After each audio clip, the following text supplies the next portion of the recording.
अस्सलाम वालेकुम नाज़रीन, आप देख रहे हैं ZH ड्रामा रिव्यू। दो ड्रामों पे बात करेंगे। एक की एंडिंग हुई है, आज ड्रामा वो ख़त्म हुआ है शरपसंद, उसके हवाले से बात करते हैं कि कैसा रहा, और थोड़ी सी मोमा के हवाले से भी बात करेंगे। तो शरपसंद ड्रामा जिसको हमने थ्रू आउट देखा, उसके ऊपर हम बातचीत भी करते रहे क्योंकि अब वो ख़त्म हो गया है। तो उसके ऊपर अगर अपनी राय मेरे से पूछना चाहें, ड्रामा तवील था। ड्रामे को वो 52 एपिसोड तक नहीं होना चाहिए था, इसको लेस देन 40 एपिसोड पे भी ख़त्म किया जा सकता था। लेकिन इसके अंदर कुछ सीन इतने ड्रैग रखे गए, कुछ हम वक्तन फ़क्तन आपको बताते भी रहे कि किस किस तरीके से वो सीन ड्रैग किए जाते थे, किस किस तरीके से फ्लैशबैक चलता था, लंबे लंबे सीन होते थे। आप लास्ट एपिसोड में भी देख लें कि अफान वहीद वाला जो सीन है, वो जिस जिस वक्त माफ़ी मांग रहा है, वो इतना ड्रैग था, इतना लंबा था कि उसने एक बात को चार चार दफ़ा रिपीट किया, लेकिन सीन ख़त्म नहीं हो रहा था। फिर एक और सीन जिसमें जो वली अपनी बीवी से वो माफ़ी शाफ़ी मांगता है, उसको मैंने यकीन करें कि मैंने आगे किया, थोड़ा सा 10-15 सेकंड इस तरह करके आगे किया, तो वही वाले डायलॉग चल रहे थे। या 20 सेकंड मैंने आगे किया होगा। मुझे एक दफ़ा लगा कि शायद मैंने वो ड्रामा आगे नहीं किया, मैंने पीछे कर दिया, यकीन करें। लेकिन बाद में पता चला क्योंकि उसके अंदर म्यूज़िक था, पीछे वाले डायलॉग में म्यूज़िक नहीं था। उस म्यूज़िक से मुझे एहसास हुआ कि नहीं, म्यूज़िक बैकग्राउंड म्यूज़िक नहीं चल रहा था, डायलॉग बार बार वही बोले जा रहे थे, बहुत लंबे सीन थे।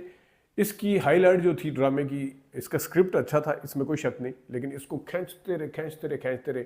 और इसकी जो दूसरी सबसे बड़ी हाईलाइट थी, वो थी नुमान एजाज का करैक्टर और नुमान एजाज की परफॉर्मेंस। अगरचे अपने किरदार के अंदर रह के तमाम लोगों ने अच्छा काम किया, लेकिन जो परफॉर्मेंस नुमान एजाज साहब ने दी, उनका चलना बैठना उठना, कंटिन्यूटी यूं यूं करना, उनका लाइट ठीक करना, उनके एक एक चीज़ के ऊपर बहुत ही शानदार था। उनका बेटे को मारना, उनका जब किसी को भड़काने वाला काम करते हैं उसके ऊपर जाना, वो एंड पे वो दिखाया भी उसी तरह के वो दोबारा से वही वाला काम कर रहा है, मतलब उसको एहसास नहीं है या उसको बिल्कुल भी सीखा नहीं। तो वो नुमान एजाज के करैक्टर का जो एक बात थी उनके अंदर, लेकिन वो अपने उस किरदार को लेके कितने उसके अंदर जान डाल सकते हैं जब बाकी किरदारों को आप लंबा कर रहे हैं, सीन लंबे कर रहे हैं, ड्रैग कर रहे हैं। तो इसको छोटे के ऊपर भी फिर रखा जा सकता था। नुमान एजाज के साथ साथ बहुत अच्छा साथ दिया जो है नादिया अफजल ने, उनकी बीवी का किरदार अदा किया। उनके बच्चों में ईमान ने बहुत अच्छी अदाकारी की, नेगेटिव जो मनाहिल थी उनकी भी अदाकारी अच्छी थी, लोगों को उनसे हमदर्दी भी होती थी।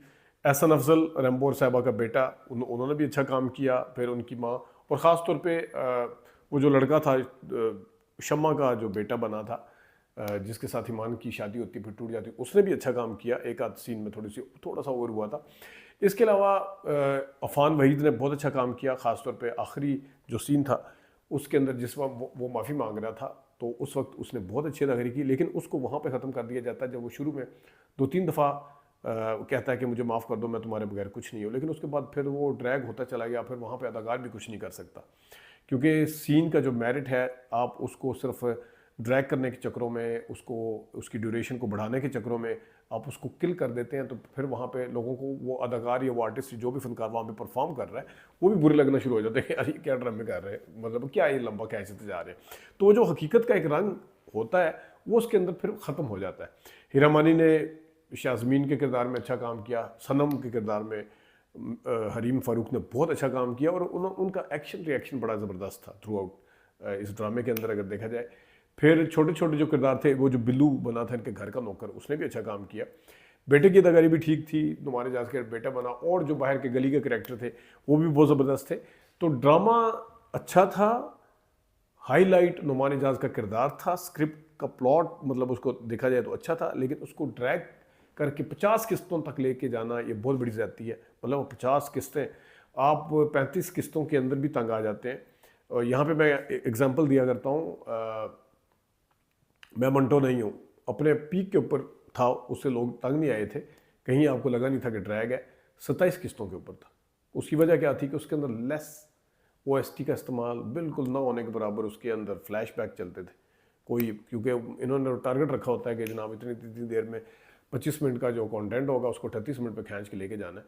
तो बहरहाल स्क्रिप्ट के पॉइंट ऑफ व्यू से और नुमान एजाज के पॉइंट ऑफ व्यू से ड्रामा ठीक था, अदरवाइज ये ड्रैग था।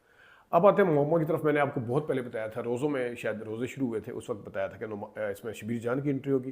बिलाखिर ये जो 2 किस्तें गुजरी हैं, इसमें उनकी ना सिर्फ उनकी एंट्री हुई है बल्कि उनके जो बेटी बनी है लैला वास्ती, अपना मारिया वास्ती, वो उनकी भी एंट्री हुई है। अब वो जो बदवा लगी थी शायद दे के गया था कि तुम्हें असली की मोहब्बत हो जाए, लगता है ऐसा ही है जिस तरह जीजी को असली की मोहब्बत हो गई है दूसरे वाले शाहजहां से। लेकिन देखते हैं, लेकिन शाहजहां का किरदार जो है वो खुद बड़ा ग्रे एरिया में, कुछ समझ नहीं आ रही कि वो क्या चाहता है, क्या करना चाह रहा है, क्या हो रहा है, क्या नहीं हो रहा। लेकिन बहरहाल ड्रामे का जो अभी इंटरेस्ट है वो इंटैक्ट है। अब ये देखते हैं कि क्योंकि इसकी 29 एपिसोड हो गई हैं, उस एपिसोड्स के बाद ये इंटरेस्ट कायम रहता है या नहीं रहता, क्योंकि इतनी ही किस्तों में आप किसी इंटरेस्ट को कायम रख सकते हैं। अपनी लोकेशंस की वजह से, अपनी फील की वजह से, अपने मूड की वजह से इस ड्रामे को बहुत ज़्यादा लोगों ने देखा। एडल्ट्स ने भी देखा, बच्चों ने भी देखा, औरतों ने भी देखा। सस्पेंस का एलिमेंट भी है, स्टोरी एडल्ट की लगती है उसके अंदर जीजी का किरदार ख़ास तौर पे। लेकिन अब एक जादुई किस्म का इसकी लोकेशन और म्यूज़िक और बैकग्राउंड और घरों की जो एक लोकेशंस हैं वो बिल्कुल वक्री टाइप की हैं। मतलब ये अगर ड्रामा रूटीन में लाहौर या कराची में बनता तो शायद इस तरह की फील ना आती। इस्लामाबाद के अंदर जो एक जादू है, एक सहर है, एक फैसिनेशन है उसकी, जो वो इसके अंदर पाई जाती है उस माहौल की, और वो इस स्टोरी को बहुत अच्छे तरीके से मैच करती हुई नज़र आती है। तो आगे देखते हैं मोमा में और भी बड़ा कुछ होगा, मोमा के अंदर भी सारे काम करें, इसके ऊपर तफसील से बात करेंगे। लेकिन अभी तक के लिए इतनी इजाज़त दीजिए, अल्लाह हाफ़िज़।